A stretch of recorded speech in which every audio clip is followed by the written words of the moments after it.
Well, good morning. I'm Richard from Wineworks. Welcome to my brewing room where I make all my wine, beer and spirits. So if I can just show you, we're going to start today by making some beer.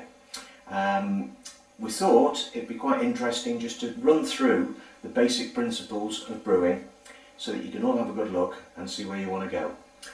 We're going to start by showing you what equipment we have. And obviously the first thing that we need is a 25 litre brewing bucket. So much easier if they've got a graduation down the side. It makes it dead easy then for actually measuring out the quantities. All our brewing buckets come complete with a bung and an airlock. The airlock obviously then allows you to see when fermentation is taking place. So we've got the bucket. On top of the bucket we have a couple of very important pieces of equipment. The first is a hydrometer. This tells us the specific gravity of our liquor in the bucket. We can drop this in at the start and we'll take a reading, and then at the end of fermentation we take another reading, and that will tell us whether the beer has actually finished. But we'll go into more detail on that when we actually come to do the fermentation. Another very, very important piece of equipment is a thermometer. Just a standard thermometer that can drop in to make sure that our start temperature is where we're looking for. We also have a paddle just to give it a good stir once we get it in the bucket. We've also got some cleaner and steriliser. Two most important things in making any type of alcohol. The first is cleanliness. Everything that comes into contact with the beer, wine or the spirits needs to be cleaned. And it needs to be cleaned with a really good cleaner steriliser. So that's the first most important thing. The second most important thing is the temperature, and hence the reason why we use the thermometer. Once the fermentation's finished, we need to then transfer it into some sort of container that we're going to use. We've got several options on these, and again we will go into more detail at the end of the fermentation, where we have to make a decision then as to which container we're going to put them in. But briefly, we've got standard 1 litre PET bottles with screw tops. These will hold tremendous pressure, so they're brilliant for making things like lager or very sparkling drinks like cider.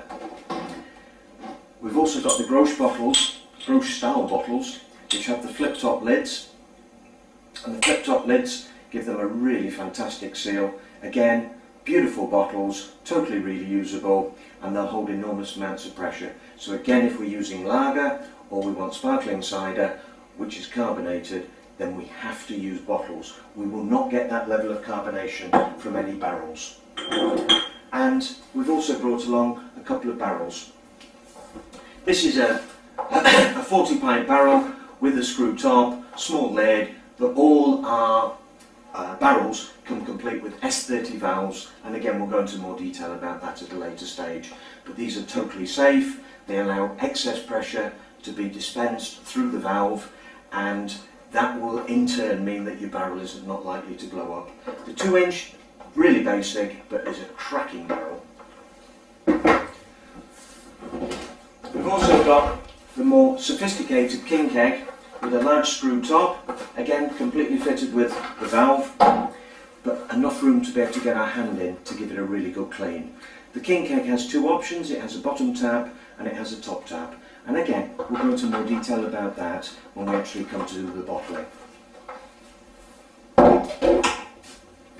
And the third keg we've got is a little 2.5 gallon barrel. This is great if you want to do a combination. You might want some highly carbonated, you might want some traditional. So you can use a mixture of bottles and the keg. But also this little keg is absolutely brilliant if you're going to go, for example, you want to take some beer to a party. You can dispense it from one of the big barrels straight into here and it will all be nice and clear. So again, this is a really transportable little thing, brilliant for caravans as well. Now with all those barrels we have options of either adding excess gas through the large cylinders, or alternatively we do a conversion kit which takes the little 8-gram bulbs. But again we'll go into more detail about this when we come to do the end of fermentation. We've also got extras that can be added to the beer when we actually come to bottle it. Things like finings, like extra hop extract. So again, we'll talk about that at the end of bottling. But now I think it's the time to actually have a look at some of the kits on the market. We start with the 1.7. This is a Cooper's kit. I think it's great value for money, this. It will make 40 pints of lager.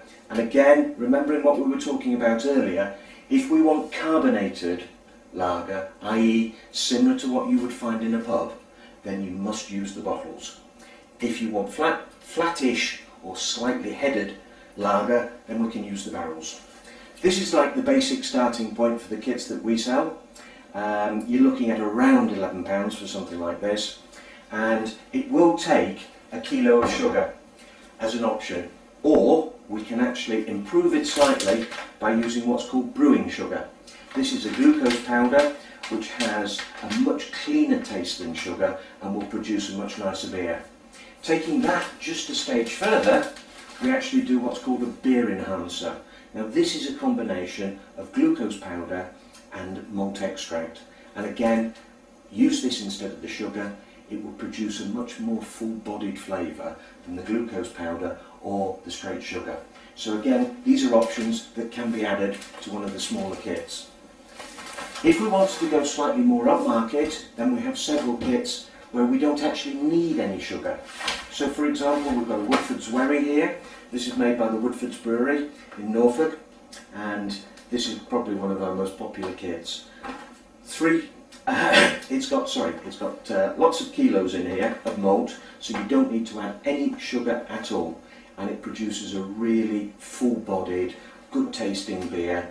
They vary in alcoholic strength from about 3.5 going up to 6, depending on how strong you want them and which type you're making. So you've got the Woodfords. Another very popular one is the Milestone. This was launched about 18 months ago from the Milestone Brewery near Newark, and again produced cracking beers. And this is the one we're actually going to make today. This is the Crusader, a really nice bitter. So at that point I think, just before we go on to that, we'll just have a final look.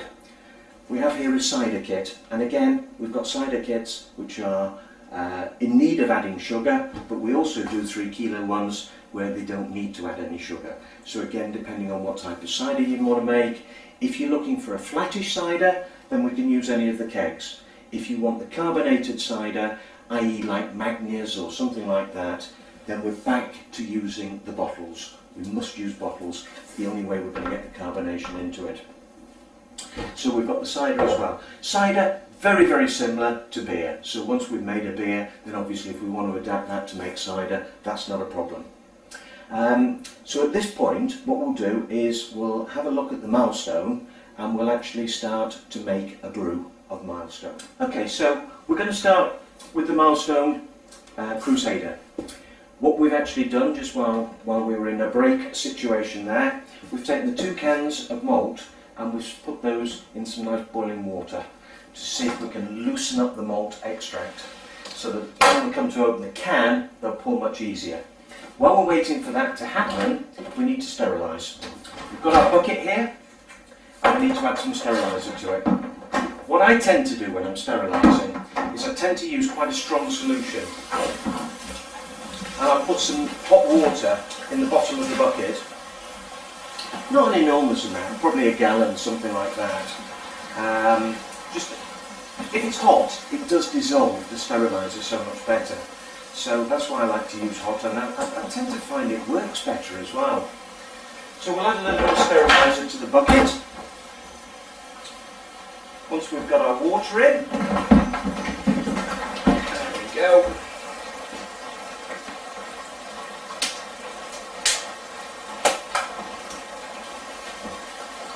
Good lashing.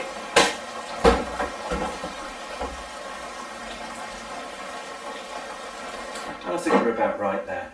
One thing that I always say to people is, my bucket's here, it's really nice and clean.